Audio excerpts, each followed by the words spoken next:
네, 잘 봤습니다. 닐 스티븐슨의 무려 30년 전 상상이 오늘날 세상을 이렇게 바꾸어 놓았다고 생각하니 정말 놀랍습니다. 마찬가지로 역시 놀라운 상상력으로 지금 전 세계를 말 그대로 뒤흔들고 있는 작품이 있습니다. 맞습니다. 바로 드라마 오징어 게임입니다. 이제 이 오징어 게임의 황동혁 감독을 만나볼 시간인데요. 아마도 지금 지구상에서 가장 바쁜 사람 중 하나가 아닐까 싶습니다. 그래서 지금 이 순간도 해외에서 오징어 게임 관련한 바쁜 일정을 소화하고 계신데요. 그래서 미리 사전에 출국 전에 저희 SDF와 특별한 만남을 가졌습니다. 자, 여러분, SDF 2021 황동혁 감독과의 특별한 만남. 시대의 자화상, 우리가 이야기해야 할 것들입니다. 지금 이 자리에 계신 여러분들은 모두 감당할 수 없는 빚을 지고 삶의 벼랑 끝에 서 계신 분들입니다.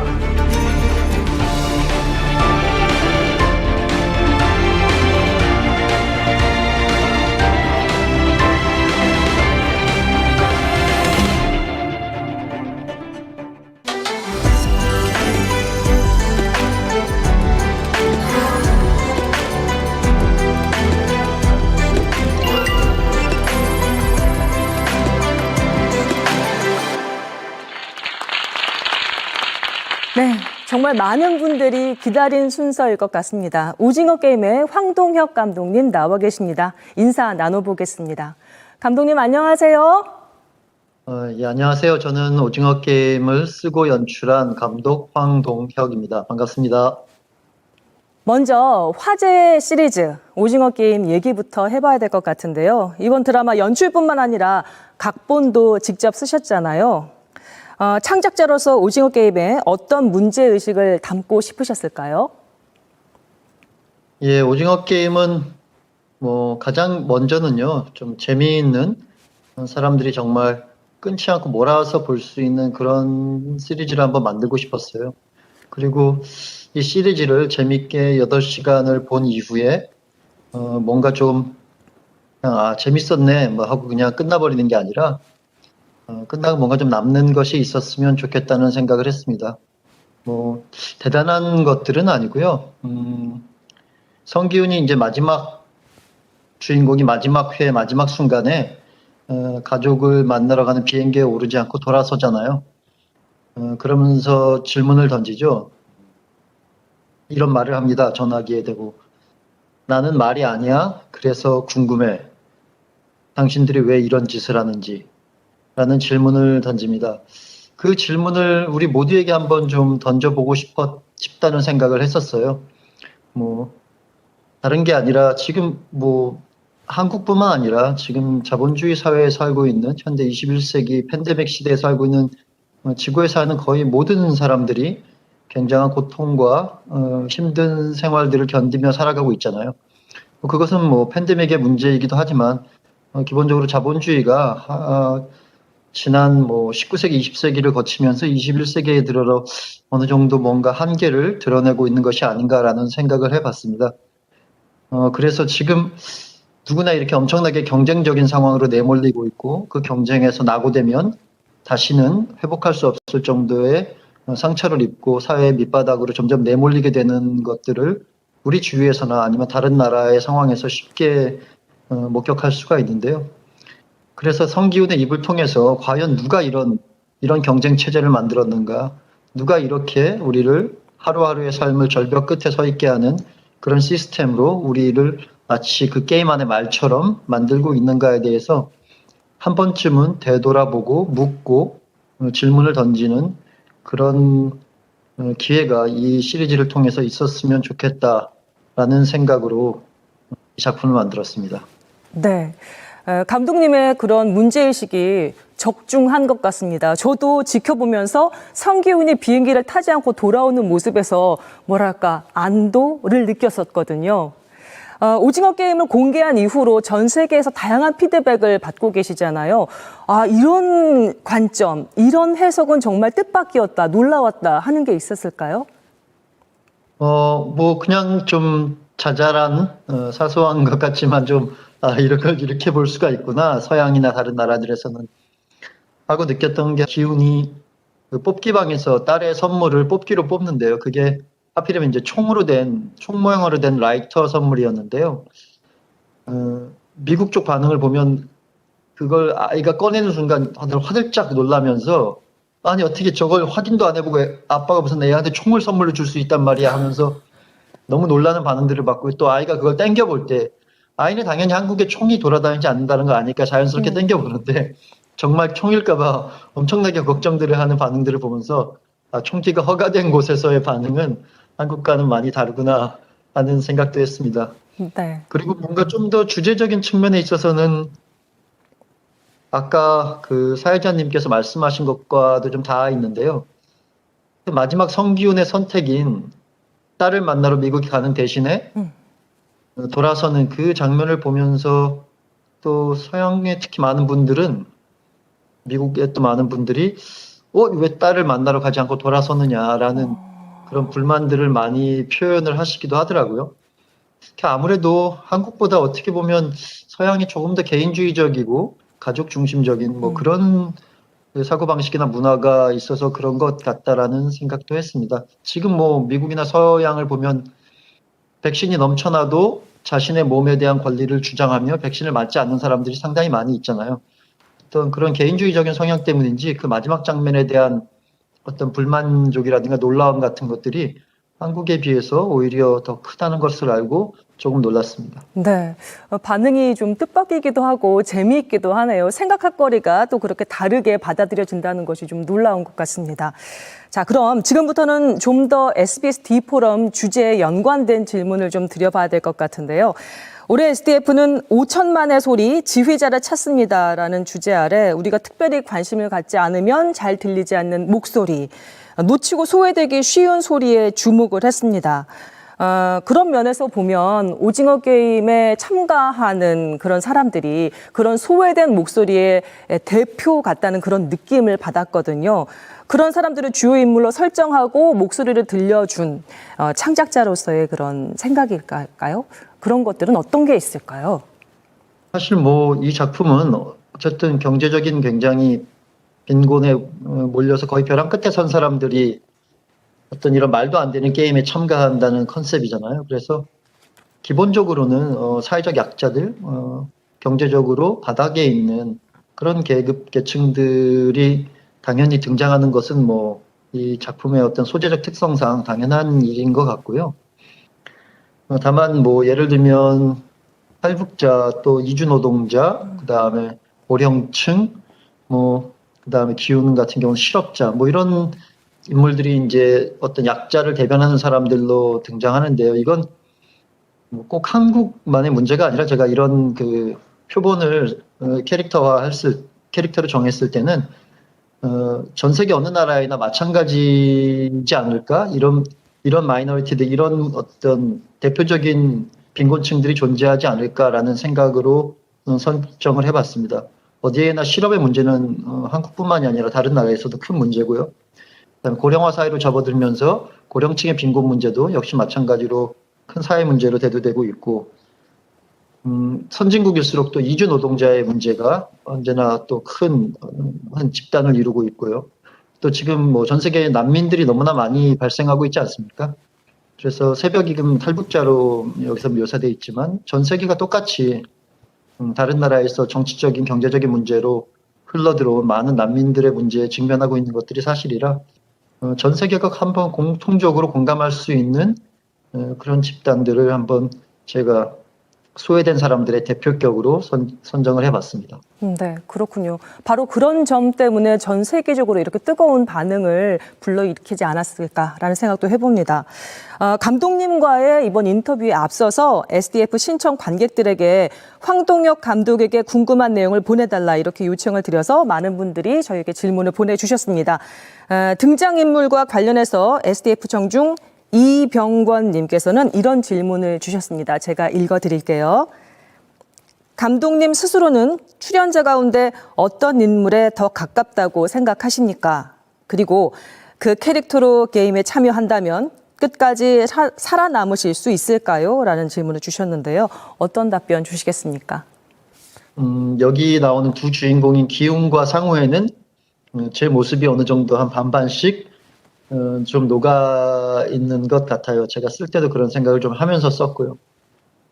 근데 기훈은 사실 뭐 능력은 없지만 어떤 인간성을 같이 지키려는 어떤 그런 대표적인 인물이고, 상우는 능력은 있지만 이 경쟁사에 내몰리면서 점점 자기 속 안에 있던 그 인간성이 점점점 약해지고 상실되어가는 그런 사람을 묘사한 것인데요.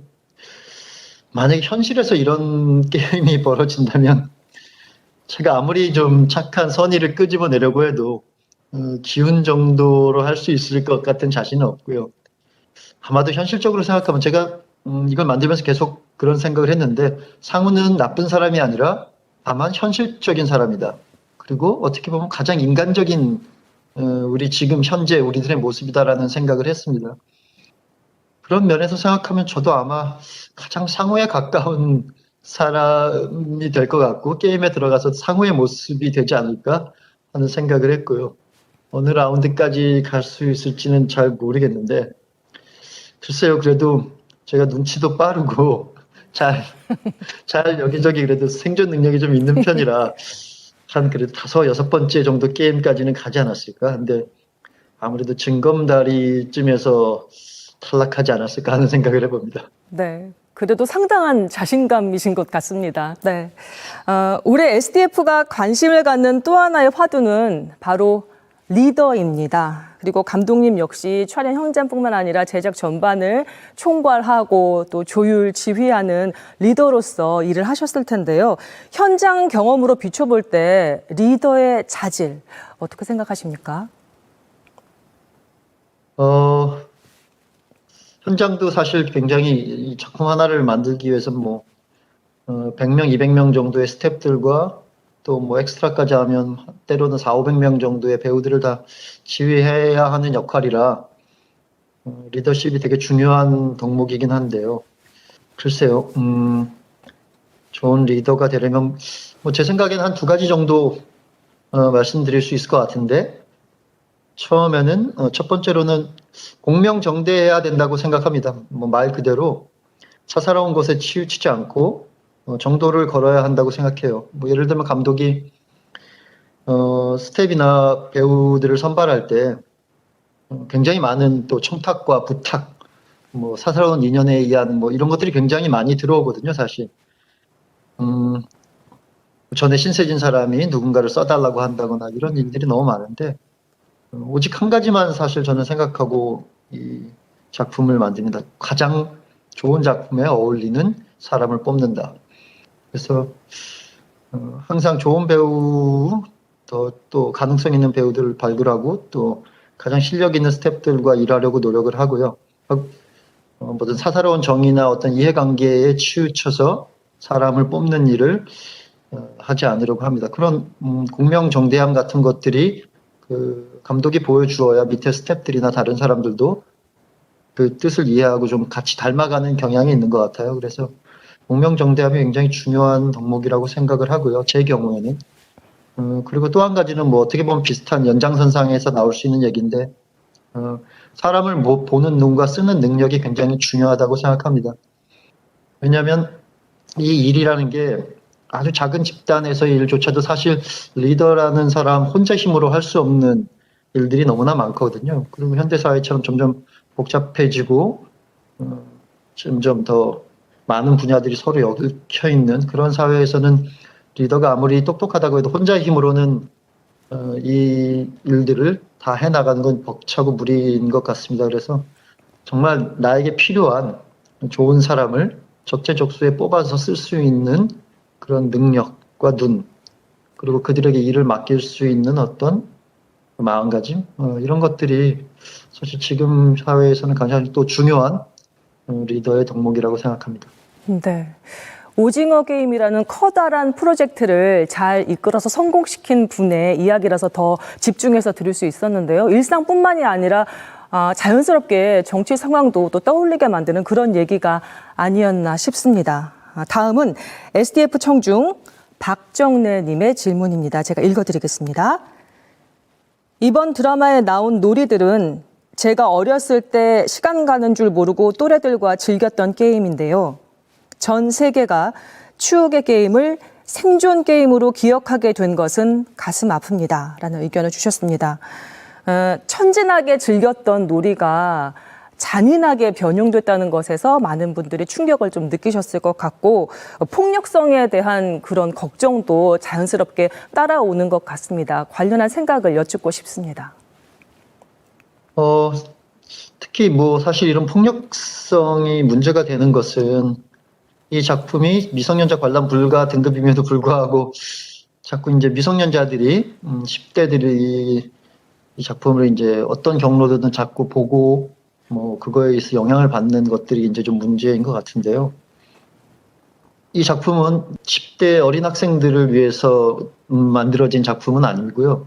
그들이 보라고 만들어진 작품도 아닙니다. 이건 충분히 이 안에 나오는 폭력들이라는 게 사실은 리얼해 보이지만 굉장히 상징적이고 은유적인 폭력들이거든요. 지금 이 사회, 이걸 어떻게 보면 커다란 하나의 우화라고 생각하시면 그 우화 안에서 벌어지는 상징적인 지금 사회를 빗댄 이 경쟁의 어떤 끝에 막다른 길에 다다를 수밖에 없는 사람들의 처지를 상징하는 그런 폭력으로 제가 이제 총이라는 것을 사용해서 그 죽음이라는 것으로 이 사회의 경쟁의 낙오라는 것을 은유한 건데요. 그런 식으로 생각하고 보시면 조금 이 작품을 폭력적인 것이 아니라 리얼한 폭력들이 넘쳐나는 것이 아니라 되게 은유적이고 상징적인 작품으로 좀 보시고 그 폭력도 좀 그런 식으로 생각을 해 주셨으면 좋겠어요. 그리고 그 아이들은 정말 보지 못하게 최대한 좀 잘 지도를 해 주셨으면 좋겠고 서양의 경우에 제가 서양의 친구들이나 한테 받은 편지들이 좀 있는데요. 이 작품을 뭐 10살, 12살 자기 아들이나 애들이 보고 와서 얘기를 하더라는 이메일을 받았어요. 근데 처음에는 굉장히 놀랐는데 어디서 보고 몰래 또 보고 혹시라도 애가 안 좋은 영향을 받지 않았을까. 근데 아이가 자꾸 이제 질문을 하더라는 거예요. 저 사람들은 왜 저기 들어가서 저렇게 하는 거야? 저 사람들은 왜 죽어야 돼? 뭐 이런 질문들을 그 어린 아이가 하더랍니다. 그래서 그 아버지가, 제 친구인 아버지가 아들을 데려다 주면서 학교에 한 일주일간 데려다 주는 내내 차에서 이 작품은 어떤 의미이고, 지금 우리 살고 있는 사회는 어떤 사회이고, 빚이라는 것은 무슨 의미이고, 이런 것들에 대한 이 작품에 대해서 떠올랐던 많은 질문들과 이야기들을 아이와 함께 하는 등굣길에서 나누었다라는 얘기를 들었어요. 그래서 참 좋은 어떻게 보면 수업이 되었다고 이제 고맙다는 이메일을 쓴 친구가 있었습니다. 그래서 보는 것을 권장하지는 않고요. 하지만 이미 어떤 경로로든 아이가 봤다면 부모님이 대화를 통해서 이 작품에서 자극적인 폭력이 아니라 그것이 갖고 있는 어떤 메시지나 함께 아이와 나누면 좋을 것 같은 이야기들을 좀 나누시면서 그것들을 순화시키고 풀어주시면 좋을 것 같다는 생각을 합니다. 그리고 제가 그런 것들이 좀 걱정이 되어서 그 방지의 어떤 일환으로 사실 넷플릭스에 제안을 해서 그 무궁화 꽃이 피었습니다가 원래 끝에 그렇게 끝나는 것이 아니잖아요. 걸리면 죽고. 원래는 걸린 아이가 술래의 손가락을 잡고 있으면 살아남은 아이가 끝까지 와서 그걸 쳐서 끊어주면 같이 도망가면서 끝이 나는 그런 놀이가 무궁화 꽃이 피었습니다인데요. 그걸 서양 친구들이 많이 따라하던데 그걸 좀 제대로 알았으면 좋겠다는 마음에서 넷플릭스랑 이야기해서 그걸 제대로 하는 모습을 담은 놀이 영상을 제작을 해서 얼마 전에 인터넷에 그 웹사이트에 공개를 한 걸로 알고 있습니다. 그래서 그런 것들도 좀 하려는 노력을 개인적으로나 넷플릭스와 함께 하고 있습니다. 네. 폭력성에 대한 걱정 창작자로서 10분 이해가 가는데요. 조금 전에 말씀하신 그 아이와 아버지의 대화가 정말 많은 것들을 이야기해 주는 것 같습니다. 사전에 관객 여러분께서 보내주셨던 질문 중에는 이 작품의 미술 그리고 상징에 대한 질문들도 많았습니다. 특히 동그라미, 세모, 네모, 이 관리자들 가면에 그려져 있는 그 문양에 대해서 궁금해하시는 분들도 많았고요. 그리고 특히 박은경 님께서는 게임 참가자들에게 입힌 옷을 녹색 컬러 디자인으로 한 특별한 이유가 있느냐 이렇게 또 질문을 하셨습니다. 지금 입고 계신 옷도 아마도 그 동그라미, 세모, 네모 문양이 그려져 있는 그런 예. 옷이라고 알고 있는데요. 네, 예, 감독님 다우십니다. 자, 연출적 의도를 저희가 질문을 드리겠습니다. 예, 이게 뭐 이거 인터뷰 때문에 입은 게 아니라 요새 입고 다니던 옷이라 입고 있는데요. 특별히 입으신 줄 알았습니다. 아닙니다. 특별히 입은 건 아닙니다. 네. 이거 그저께부터 입고 있던. 네. 동그라미 세모 네모는 처음에 이제 제가 10여 년 전에 이 작품을 쓸 때 오징어 게임이라는 이름을 정하고 그 오징어 게임을 떠올렸을 때 이제 처음 든 생각이었어요. 생각해보니 참 이 오징어 게임의 그림, 놀이판이 우리가 수학 시간에 배우는 가장 기본적인 도형으로 이루어져 있구나. 원과 삼각형 네모. 그게 굉장히 뭔가 의미심장하다는 얘기가 들었어요. 이 생각이. 가장 단순한 그 세 가지 도형으로 이루어진 그 게임판에서 제가 오징어 게임이란 놀이를 하고 놀았고 지금 그걸 글로 쓰고 있구나 하는 생각이 처음 들었는데 그래서 처음에 이제 그걸 1화가 이 첫 씬이 딱 끝났을 때 그게 하늘로 떠오르면서 동그라미 세모 네모가 오징어 게임의 글자로 바뀐다라는 구절을 써놓고 그때부터 이 세 가지 도형에 대해서 좀 집착을 하고 생각을 해봤습니다. 그래서 그걸 다시 시리즈로 쓰면서 명함에 그 도형을 넣은 마치 이 게임에 그 주최하는 집단의 상징처럼 그 세 가지 도형을 사용하기 시작했고 그리고 마지막으로 이제 그걸 가면에 그려 넣어서 어느 날 갑자기 아이디어가 떠올랐는데 가면을 무슨 가면으로 할까 미술 감독님이랑 참 고민을 오래 했었는데 어느 날 갑자기 제가 그 세 가지 도형을 그대로 가면에 쓰면 되겠다. 그리고 그 세 가지 도형의 단순성의 순서로 그것을 가지고 계급을 나누면 좋을 것 같다는 아이디어가 떠올랐습니다. 그래서 동그라미, 가장 단순한 각이 없는 동그라미는 일꾼으로, 그리고 세각은 삼각형은 병정으로, 그 다음에 사각형은 모니터링을 하고 감시하는 사람 중 관리자로 하면 좋겠다라는 마치 개미의 어떤 군집처럼 그 세 가지 그 유형을 도형으로 나누면 이 작품의 상징과도 잘 맞아떨어지고 직관적으로 다가오는 아주 멋진 마스크가 될 것 같다는 생각을 해서 가면에도 집어넣게 되었습니다.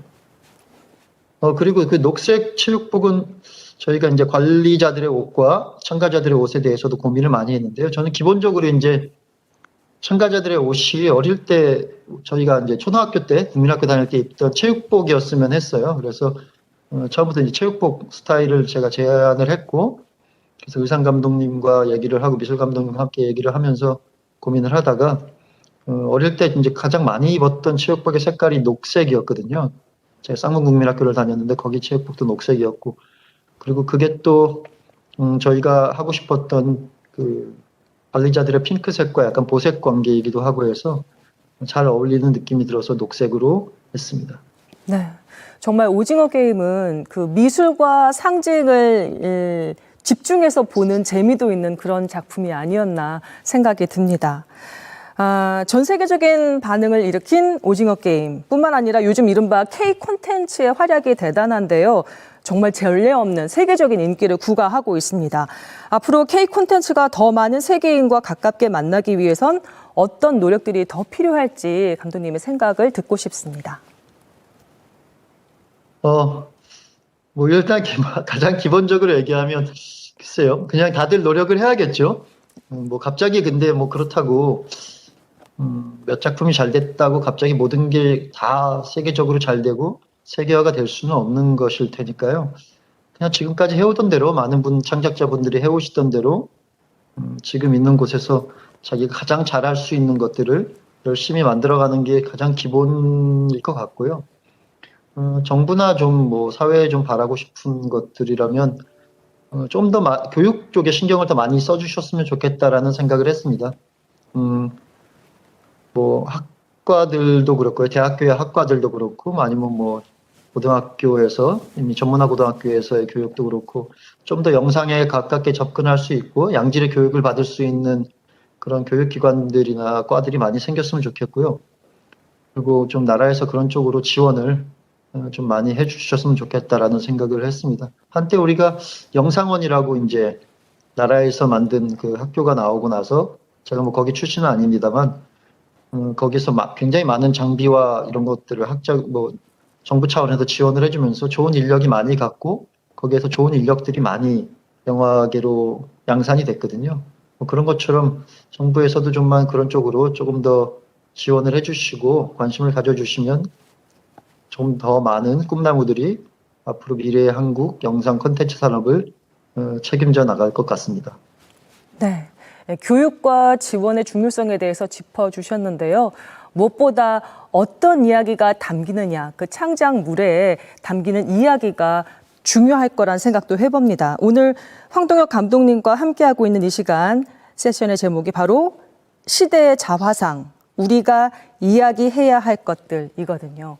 감독님의 전작들, 도가니나 남한산성을 보면 시대를 묵직하게 바라보는 그런 시선을 느낄 수 있는데요. 이번 오징어 게임 같은 경우는 각본까지 쓰셨으니까 훨씬 더 무거운 그런 문제의식, 주제의식을 담으셨을 거라고 짐작할 수 있습니다. 감독님께서는 우리 사회가 지금 함께 이야기해야 할 것들, 어떤 것들이 있다고 생각하시는지요? 너무 많죠. 뭐 지금 문제가 너무 많아서 문제 아닙니까? 그러니까 뭐 우리 사회뿐만이 아니고 전 지구적으로 다 마찬가지인 것 같은데요. 뭐 불평등의 문제야 이미 뭐 굉장히 심화되어 온 것이고요. 뭐 백신을 지금 서양은 남는데 안 맞겠다고 해서 못 맞는데 아프리카 같은 경우는 뭐 14억 인구가 맞은 사람이 결국 7%밖에 안 된다고 하잖아요. 그런 전 세계적인 차원의 불평등이 또 있고요. 그리고 뭐 공정의 문제 항상 얘기되는 것들이 있고, 그리고 전 지구가 지금 피해갈 수 없는 기후 문제도 있고, 뭐 좀 작게는 세대 갈등, 성 갈등, 계층 갈등 뭐 이런 것들이 계속 나타나고 있고, 고령화 사회의 문제도 있고요. 너무 사실 이야기할 거리가 너무 많은 것이 문제인 것 같은데요. 저는 아마 다음 작품을 하게 되면 고령화의 문제와 이 세대 갈등 같은 문제들을 아마 좀 관심을 가지고 한번 얘기해 보고 싶다는 생각을 하고 있습니다. 네. 그래서 감독님의 차기작이 더 주목이 되는 것 같습니다. 이제 인터뷰 마무리해야 할 시간인데요. 마지막으로 감독님께서 덧붙이고 싶은 의견이 있으시다면 어떤 게 있을까요? 글쎄요, 뭐 의견이 뭘 덧붙여야 될지 잘 모르겠는데요. 어쨌든 좋은 기회에 이런 자리에 불러주셔서 너무 감사드리고요. 제가 사실 뭐 작품을 만들어서 그걸로 얘기를 하는 사람이지 직접 뭔가 감독이 나와서 자꾸 의견을 내는 거는 사실 그런 말을 잘 하지도 못하고 그렇게 썩 좋지 않다라고 이제 생각을 해서 굉장히 나오기 전에 걱정을 많이 했습니다. 제가 뭐 한 말들이 다 꼭 쓸모가 있었는지는 잘 모르겠지만 열심히 그래도 이왕 나온 이상 뭔가 보탬이 되는 얘기를 해보려고 노력은 했습니다.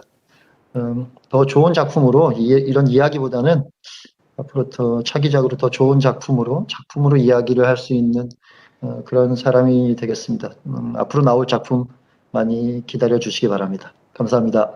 감독님께서 만드신 이 오징어 게임 덕분에 많은 사람들이 더 풍성하게 이야기하게 됐고요. SBS D포럼 주제처럼 이 많은 이야기들이 리더에게 가서 닿기를 또 기대해 보겠습니다. 감독님 오늘 말씀 정말 잘 들었습니다. 감사합니다. 감사합니다. 네. 자, 지금까지 오징어 게임의 황동혁 감독님과 얘기 나눠봤습니다.